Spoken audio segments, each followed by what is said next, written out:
I'm Sarah from The Upcoming. Such a pleasure to be able to speak to you today. Thanks so much for taking the time. My pleasure. Um, Thanks, Sarah. Maybe you can kick off with a brief intro for people who don't know anything about Jackpot. What can they expect when they dive into this film? A lot of fun, a lot of big, crazy fun, big action comedy, lots of over the top fighting and high stakes and lots of fun. But also, it's a very emotional story with a real heart to it. So it's just a really fun 95 minutes. And obviously, you're no stranger to working in comedy, but always maybe in a slightly different slant on the genre, from Bridesmaids to The Heat, Spy. What was it about Rob Yescombe's script that really appealed to you? This kind of idea of this sort of near future, lottery as like the premise, but also kind of the action of it. I think very much like feeding into the way Jackie Chan's movies sort of played out. So tell us a bit about the appeal. Yeah, I mean, in comedy, we're always looking for a vehicle that we can hang fun stuff on, but also have an emotional story with high stakes that keeps an audience invested. And this just kind of checked all the boxes because it is, it's a crazy idea of this kind of dystopian near future. But what I liked about it is it wasn't as crazy as it could get and as dark as it could get. It wasn't mean-spirited in a way that something like, and I love these movies, The Purge, but The Purge is, it's pretty down on humanity, I would dare say. And I like about this one is it's a fact that it's a lottery that you buy into if you think you want to do this. So it's not all of mankind is trapped in it. It's just people who decide they're going to take part in this do it. And then the potential for that Jackie Chan style protagonist who is in over their head, thrown into a situation they don't want to be in. They don't really want to. I mean, obviously Jackie has skills, fighting skills, but it's not necessarily that he ever wants to use them. And so, to me, this just took it to the next level because Nora's character, Aquafina, the only fighting training she's had is stage, as an actor, stage combat, which is all fake. And it just felt like the funniest formula for having physical comedy. And then on top of that, the character that John Cena plays is a sweet character. And I like that. It's not Rambo coming in. It's not some testosterone-driven, badass who's coming in. It's this big kind of lovable guy who just wants to help her.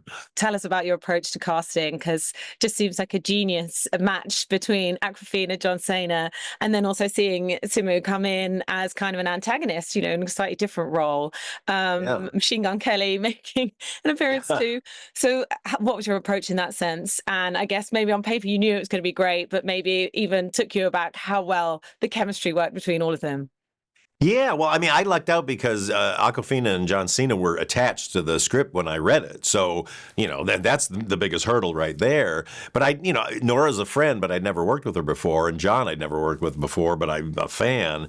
So, it sounded like a good pairing, but you just kind of never know, really. And it was, once we got to set, you could just see immediately, like, wow, this is going to work. And what was nice is we were kind of shooting pretty much in order of the story. So you got to watch their friendship build as they got more comfortable with each other and started to trust each other more just as actors. And then Simu we were trying to figure out who we're going to get for our antagonist, because in an action comedy, you have to have a villain that is real. They can be funny, but they can't be silly, because then there's no stakes, there's no danger. And what I love about Simu, he can be funny and he can find the comedy, but he can still be really intimidating and really, play that part up. So that was cool.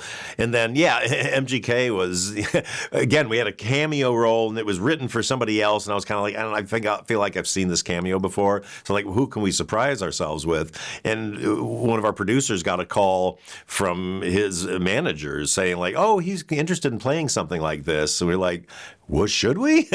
And he showed up and he was up for anything. I love that guy. He's just the greatest.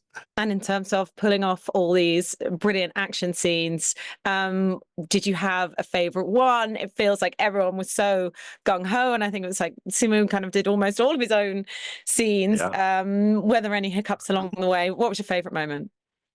Any action scene I really like, and I like how funny they are. I think I'm really have a soft spot for the first, scene in the dojo and that goes into the yoga studio, just because that's like our most Jackie Chan moment. Because Aquafina's character has no idea what's going on, and suddenly she's getting hit from all sides, and just the panic fighting that she's involved in trying to get out of it really makes me laugh. So I think that's fun. And then, yeah, and Simu, well, the hard thing with this is none of them could really rely on their stunt doubles for too much stuff, because in an action comedy, the comedy comes from seeing their faces and how they're reacting. So you can't, unless you're going to do face replacement, which I don't want to do.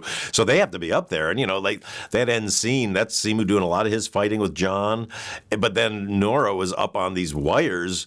I mean, she was like 40, 50 feet in the air over this, on a safety wire, but still, like, there's no net or anything. And it was a lot. So they really put in their dues for this movie. And in terms of the takeaways, I mean, it does feel like just one of these big sort of summer blockbusters that, like I sort of feel like I grew up watching, that maybe we don't always see as much around anymore. And there is, obviously making people laugh, the action element. But like you said at the beginning, there is a lot of heart to it too. And it does feel grounded and you are really invested in the characters. So what do you hope people will go away feeling after they've watched it? Yeah, well, I mean, I love how you describe it. It is that big summer comedy that we used to get all the time, and yeah, I was just thrilled to get to make this, and I hope people just take away just having fun. I mean, times are so tense right now, and we need comedy. But I think this is a good kind of comedy because it is. The stakes are high. There's danger in it but you're laughing in kind of a good way. And it's good natured at the end of the day. I mean, all my movies, even though they can get dark in the middle and the stories can be kind of dark, I want them to be good natured. I want the message to be good guys win. People aren't terrible. There are some terrible people, but in general, people are good hearted. So I hope people just go and have a really fun time. And how do you see the health of the industry at the moment, in the way that the cinema landscape has changed? And I guess, how much we do see comedies. Maybe people sometimes feel a bit afraid these days, of diving into this genre, or, people get a bit obsessed with being too politically correct, or, obviously it's something you're very experienced at. What do you think the secret is? And, why is it that we don't see as many of these types of films as we used to? Yeah, I mean, I just think, with the pandemic and everything, it got people out of the habit of going to see movies. But look, I've heard the death of movie theaters predicted all my career, and it's never going to happen because we like group experiences. We like sitting with people. You don't want to just sit at home. Even though this movie's on streaming, like I'm hoping people have people over and they all watch it in a group and laugh. Look at Deadpool. Oh my God, it's gone through the roof. I mean, talk about an action comedy. That's an action comedy. So the appetite is there, and I just think studios have to stop being afraid of doing comedies because I think audiences want them. You just have to make sure that they're comedies that don't feel too silly. I think people don't like silly anymore as much as they like kind of investment in comedy that feels real to them, even though it's heightened. So I think there's an honesty litmus test that people have, and that's why I like this movie, because I think this kind of hits a lot of those boxes without being too frivolous. Have you already got your eye on your next project? Is there sort of a twist on comedy you haven't tried yet, or you might go to a completely different genre next? What's next for you? Yeah. Well, I mean, I just finished shooting Simple Favor 2, so that's coming out next year, and I'm excited about that. And that's my style of comedy on a thriller. And then I'm going to do a movie for Blumhouse that's a little more of a horror thriller, but I'm obviously going to try to get as much humor in there as I can while keeping it real. And then, yeah, beyond that, I mean, I've got some other projects that we're in development on, and I'd love to do a musical, love to do a western, love to do a sci-fi movie, but everything I do has to have great female leads and just have the room for some comedy in it. And actually, Bridesmaids is one of my all-time favorite films, and I feel like people still point to that as a bit of a like watershed moment in terms of having female-led comedy.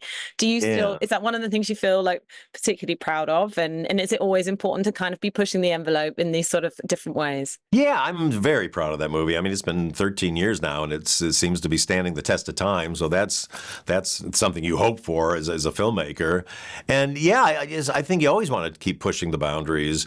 But look, I don't worry about political correctness because I'm not looking to offend anybody. And I don't want to make anybody feel bad with my comedies. And I think when anything attacks people for who they are and things they can't change about themselves, then it's shitty, and I'm all for not offending people in that way. But so I think if you stay out of that, you can push comedy kind of as far as you want, really. Well, thank you so much for sharing all that with me, and I really can't wait for everyone else to have a chance to see Jackpot. Thanks a lot. Oh, cheers. Thanks, Sarah. Nice to meet you.